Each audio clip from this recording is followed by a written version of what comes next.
Hello mga kalingap! Welcome back sa aking YouTube channel, Square Gen. So kung bago ka lang sa aking YouTube channel, huwag niyo pong kalimutan mag-subscribe at click the bell button para lagi ka updated sa ating mga bago upload na video. At huwag po natin kalimutan suportahan ng Butim Kalingap sa pangunguna ni Kuya Val Santos Matubang, Ate Edna Vlog at syempre Kalingap Rob. At pakisuportahan din po ang mga kasamahan sa Butim Kalingap. Nandiyan po ang K-Boys, Kalingap Partner, Kalingap Reactor at lahat po ng charity vlogger sa buong Pilipinas sa tumutulong sa mga kababayan natin na lahat mahihirap. Suportahan po natin lahat, guys. So mga Kalingap, bago po ang lahat, update muna po tayo mga Kalingap. Pasensya na po kung di po tayo makapag-vlog, makapag-upload ng mas madalas, makapag-live ng mas madalas, guys. Grabe po, ika-6 na araw na po mga Kalingap nang walang kuryente po sa ilang barangay po dito sa Daet. Although dahil po dun sa lakas ng bagyo, signal number 5 ng bagyong Uwan, sobrang dami po talagang natumbang poste ng kuryente, mga nasirang transformer, at ang dami po naapektuhan. Supply ng kuryente, supply ng tubig, signal ng mga internet, ng mga telepono, ng network, ng mga SIM cards, lahat po mga Kalingap apektado. Although, paunti-unti po mga Kalingap ay nire-restore na po ng mga gumagawa at nagsisiayos po ng mga kuryente at iba pang mga kailangang ayusin dito sa probinsya ng Camarines Norte sa Bicol, or specifically sa bayan ng Daet. Napakarami pong inaayos na po mga Kalingap. At kaso mga Kalingap, yung barangay po namin ay kasama po sa mga hanggang ngayon wala pang kuryente. Ibig sabihin po ay napakagrabe po yung grabe po yung nangyaring sira po pagdating sa linya ng kuryente. Although may mga barangay po na medyo may kuryente na po, ilang araw na may kuryente, dahil siguro walang gaanong nasira sa linya po nila mga Kalingap. Pero understandable naman mga Kalingap. Pero ayun nga po, talagang grabe din po yung natin mga Kalingap, sakripisyo po ng mga nag-aayos, pati yung mga consumers, yung mga residente. Unawaan na lang po talaga ng sitwasyon po mga Kalingap. So ayun po mga Kalingap, talagang pahirapan po talaga ngayon ng signal, ng pag-upload, ng pag-live, ng kuryente. Sobrang hirap po, mahaba po ang pila sa mga gasolinahan at ubusan ng mga generator. Sana all naka-generator. So ayun po mga Kalingap, talagang talagang mahirap po sa panahon po ngayon. Kaya ayun po, ano lang po yung upload po natin. Pero ayun po mga Kalingap, ang ating pag-uusapan po, commercial lang po yun mga Kalingap, dahil ang ating pag-uusapan at ibabahagi ko sa inyo itong mainit-init mga Kalingap na larawan na aking nakita. Isang larawan ni Joy Diwata mga Kalingap, na nakita po ng isang supporter na may kasama po sa mall na nagsha-shopping or may binibili mga Kalingap. Joy Diwata mga Kalingap ng isa sa mga Kalingap Angels ng Team Kalingap, natagpuan o nakita, nahuli sa aktong may kasama po mga Kalingap sa isang mall dito sa Daet po mga Kalingap. At yan po ang ating pag-uusapan mga Kalingap, dahil alam ko marami po nakakamiss kay Joy Diwata, marami rin po nag-aabang kung matutuloy po ba o ano na pong update sa dating nabubuong love team na Fran Joy. So ating pag-uusapan po yan mga Kalingap.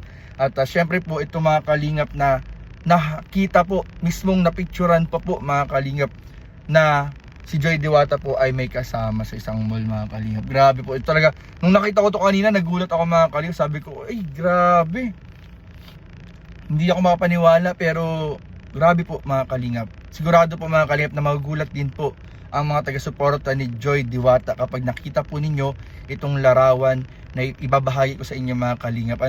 At ayun mga Kalingap, sana ay mahingan din ng opinyon si Nanay Imelda. Kapag ito ay nakalabas na, napag-usapan na, nakarating na ito sa ibang mga kasamahan natin, kila Kalingap Rob, sana makuha natin ng opinyon dito ni Nanay Imelda kung anong kanyang masasabi pagdating sa larawan na ito mga Kalingap. Kasi ang alam ko, si Nanay Imelda ay medyo hindi pa handa. Nung time na na-interview siya nung nakaraan sa last vlog ni Kalingap Rob sa kanila, medyo hindi pa handa si Nanay Imelda na pumasok si Joy Diwata sa isang relationship. Pero syempre po, yan po ay nauunawaan po ni Joy Diwata. At sabi nga ni Joy dun sa interview sa kanya ni Kuya Andy, kung maalala po ninyo, ay unawain po natin. Syempre nanay po niya yun, mama po niya yun, at si Joy mismo naunawaan yung mama niya. Pero yun nga, may ilang mga taga-suporta na medyo hindi siguro nagustuhan yung desisyon ng mama niya. Pero sabi ni Joy ay unawain po ninyo, kasi kung gano'n nyo po kamahal si Joy, sana po gano'n din daw nyo kamahalin yung pang mama po niya mga Kalingap. So eto na, huwag natin patagalin pa. Mga kalingap, tingnan nyo na po itong picture. Ano, itong picture na ito mga kalingap na aking nakita po mga kalingap, mainit-init pa. Talagang ihanda po ninyo ang inyong mga sarili, lalo na sa mga Joy Natics dyan, ang mga nagmamahal at sumusuporta kay Joy Diwata. Dahil ito na po mga kalingap, ipapakita ko po sa inyo mga kalingap ang isang larawan ni Joy Diwata na may kasama po, silang dalawa lang po talaga mga kalingap. Silang dalawa lang, kasama yung kasama po ni Joy Diwata. Nakita mismo po sa isang mall dito sa Daet po na may binibili po mga kalingap. So, ayun po, tara na, eto na mga kalingap, tingnan nyo dito, ilalabas natin dito ko mapapakita natin dito sa reporting to.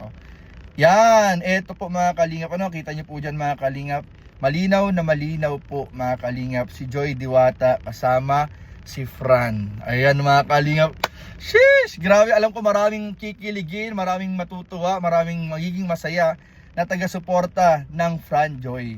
Ayan po mga kalingap, dahil sa isang post nga po, ano, ng isang, ito po, lalagay ko dito yung nag-post, credit po dito sa nag-post na ito, or nakita sa kanila mga kalingap, ay kitang-kita at huling-huli po mga kalingap sa isang mall. Dito po si Joy Diwata, kasama po si Fran. Grabe mga kalingap, ito talagang masabi natin na ano talaga to. Kasi wala biglaan, isang fan lang ang nakakita sa kanila, isang fan ang nakahuli, nakakita, biglaan, at talagang makita po natin mga kalingap kung gaano kasaya si Joy at si Fran na nagkwa-quality time.